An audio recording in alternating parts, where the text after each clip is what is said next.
Assalamualaikum dan salam sejahtera. Kumpulan kami daripada siswa-siswi Pertahanan Awam USM memilih tajuk Basic Life Support CPR iaitu Cardiopulmonary Resuscitation. Terlebih dahulu, saya ingin memperkenalkan ahli-ahli kumpulan kami yang terdiri daripada saya sendiri, Farina binti Ahmad Long, seterusnya Bugin anak Bunyau, Jaludin bin Samsudin, Nur Hidayah binti Cik Harun, Fatin Syazana Syahira binti Zaidi, Izzian Ashikin binti Syamsul Anumi dan akhir sekali Hazwani binti Zainal. Baiklah, bagi memulakan sesi pembentangan, saya Farina binti Ahmad Long memegang nombor kad matrik 151397 sebagai pembentang yang pertama akan menjelaskan objektif untuk pembentangan kali ini.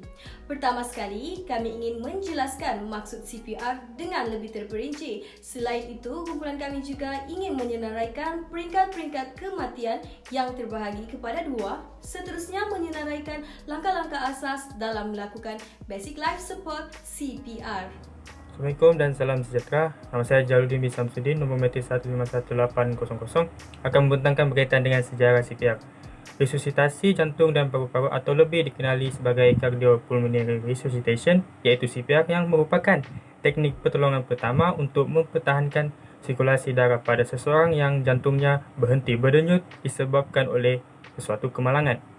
CPR mula diperkenalkan pada tahun 1732 oleh pakar ahli bedah iaitu William Tosas di Skotlandia.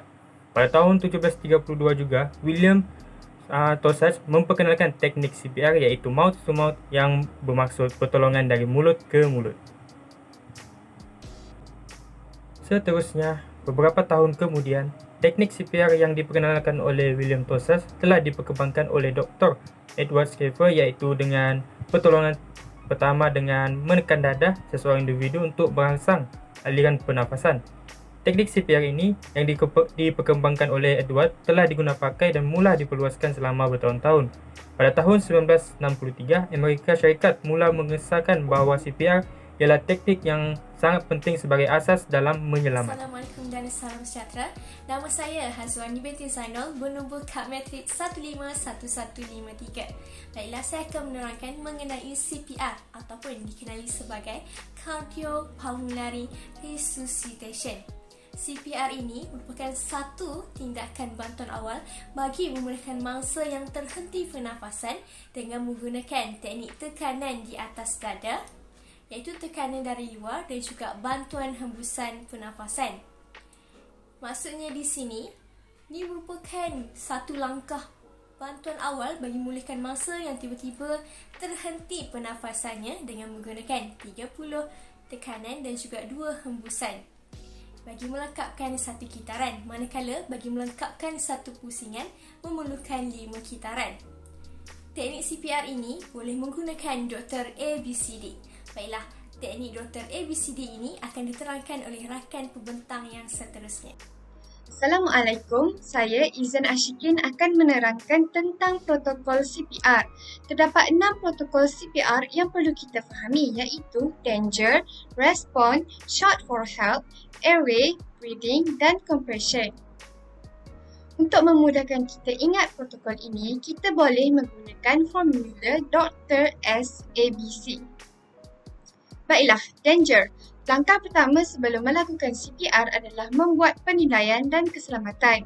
Penyelamat pertama yang tiba di tempat kejadian perlulah memastikan diri, tempat kejadian dan mangsa bebas daripada bahaya terlebih dahulu. Seterusnya, kita perlu membuat penilaian terhadap tahap kesedaran mangsa dengan meminta respon daripada mangsa. Menepuk bahu mangsa, cuba memanggil dan bertanya keadaannya untuk mendapatkan respon. Sekiranya mangsa tidak memberi respon, terus meminta bantuan ataupun shout for help daripada orang sekeliling untuk menelefon ambulans. Langkah seterusnya ialah airway iaitu membuka saluran pernafasan mangsa. Terdapat 2 kaedah yang boleh dilakukan. Yang pertama ialah head tilt chin lift iaitu mendongakkan kepala mangsa dengan menolak bawah dagu dan dahi mangsa ke atas. Yang kedua pula adalah jaw thrust, iaitu meletakkan tangan kita pada bahagian rahang mangsa dan mengangkatnya ke atas.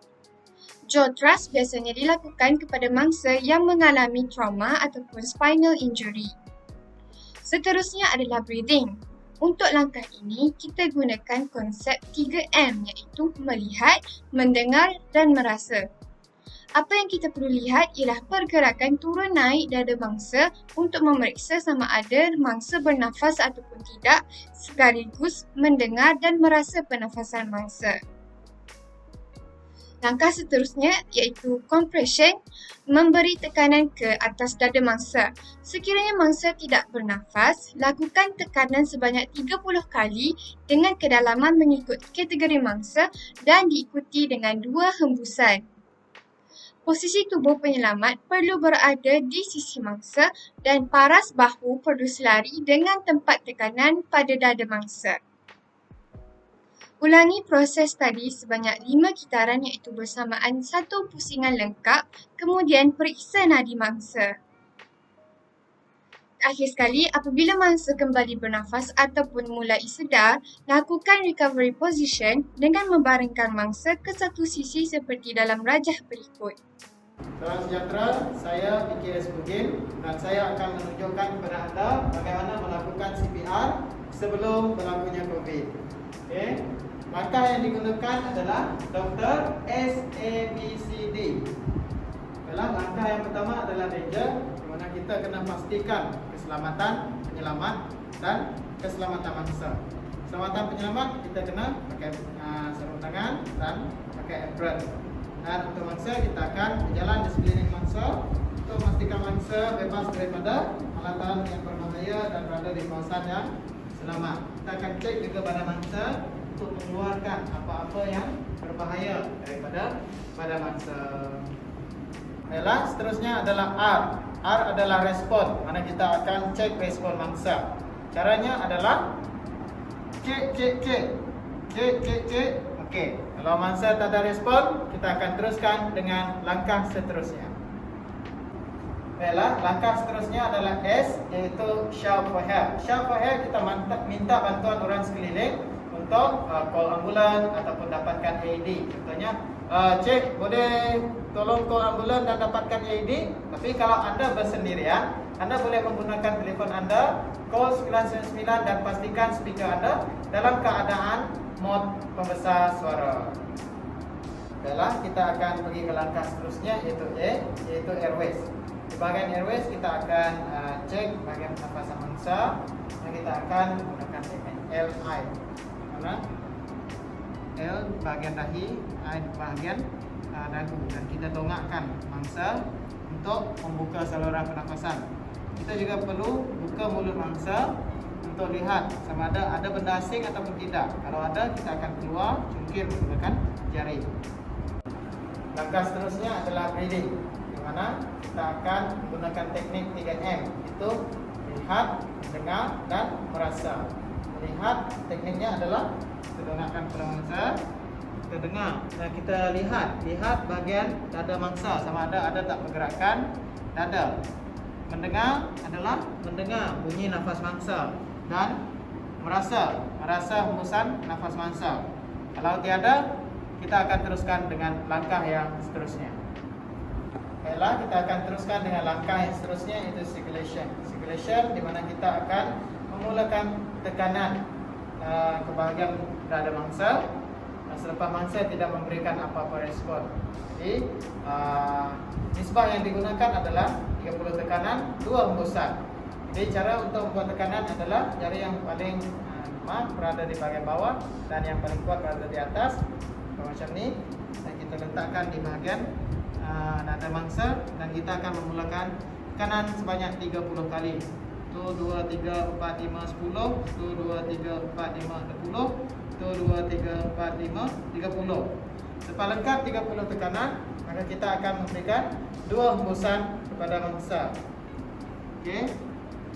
Hembusan 1. Hembusan 2.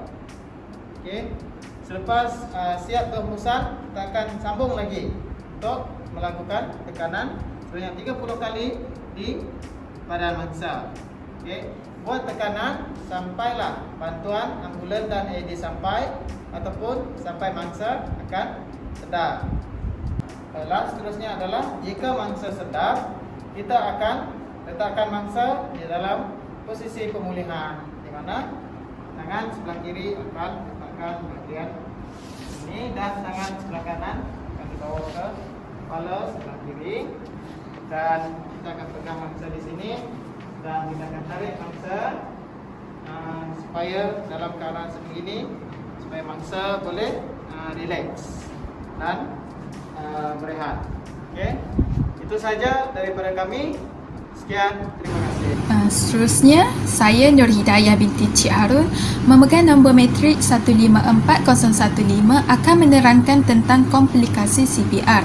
Antara komplikasi CPR yang mungkin akan berlaku adalah kecederaan atau kepatahan pada tulang rusuk. Seterusnya, kecederaan serius juga mungkin akan berlaku pada bahagian dalaman, terutamanya pada dada, iaitu pada organ paru-paru dan limpa. Sekiranya tulang rusuk patah, akan berlakunya pendarahan akibat tikaman tulang yang patah. Selain itu, saya juga akan menerangkan tentang kegagalan CPR yang sering dilakukan oleh penyelamat. Antaranya adalah saluran pernafasan tidak dibuka dengan sempurna, iaitu dongakan kepala yang tidak betul. Yang kedua, hidung yang tidak dipicit semasa hembusan dilakukan. Yang ketiga, mangsa tidak dibaringkan di tempat yang stabil dan keras. Yang keempat, kedudukan tangan penyelamat yang tidak tepat semasa tekanan dilakukan. Akhir sekali, kadar tekanan ke atas dada terlalu cepat atau terlalu lambat. Assalamualaikum dan selamat sejahtera. Saya Fatin Syazana Syahirah binti Zaidi, nombor matrik 151409 akan meneruskan perbentangan ini dalam bahagian waktu kita perlu berhenti melakukan CPR dan individu yang tidak boleh CPR dilakukan kepada mereka. Bilakah waktu kita perlu berhenti melakukan CPR? Yang pertama, kita perlu berhenti melakukan CPR apabila bantuan awal telah tiba. Hal ini bertujuan untuk memberi ruang kepada pasukan penyelamat untuk merawat mangsa. Yang kedua, kita perlu berhenti melakukan CPR apabila mangsa tersebut telah menunjukkan tanda-tanda sedar. Yang ketiga, kita perlu berhenti melakukan CPR kepada mangsa apabila CPR tersebut telah dilakukan dalam tempoh yang lama namun mangsa masih lagi tidak menunjukkan tanda-tanda sedar.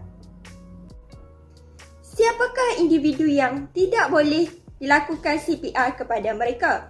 Yang pertama, individu yang tidak boleh dilakukan CPR kepada mereka ialah individu yang tidak mendapat kebenaran daripada waris mereka. Hal ini dapat dilihat apabila terdapat bayi yang tidak sedar namun waris kepada bayi tersebut tidak membenarkan pasukan penyelamat untuk melakukan CPR kepada bayi tersebut. Yang kedua, CPR tidak boleh dilakukan kepada individu pemakai gelang atau rantai yang bertulis DNR atau Do Not Assist Resuscitation. Yang ketiga, CPR tidak boleh dilakukan kepada mangsa yang telah terputus atau terkeluar organ badannya. Hal ini bertujuan untuk mengelakkan mangsa tersebut daripada mengalami komplikasi yang lebih teruk. Yang terakhir, CPR tidak boleh dilakukan kepada mangsa yang telah meninggal dunia dalam tempoh yang lama. Secara keseluruhannya, dapat disimpulkan bahawa memberi bantuan CPR dengan secepat mungkin kepada orang-orang yang memerlukan dapat memberi peluang kepada mangsa tersebut untuk terus hidup. Justru itu, penyelamat hendaklah memberikan CPR yang berkualiti seperti tekanan 100 hingga 120 per minit, kedalaman tekanan berdasarkan kategori mangsa, meminimalkan gangguan dan hembusan yang tidak berlebihan. Setakat ini sahaja daripada kumpulan kami. Sekian, terima kasih.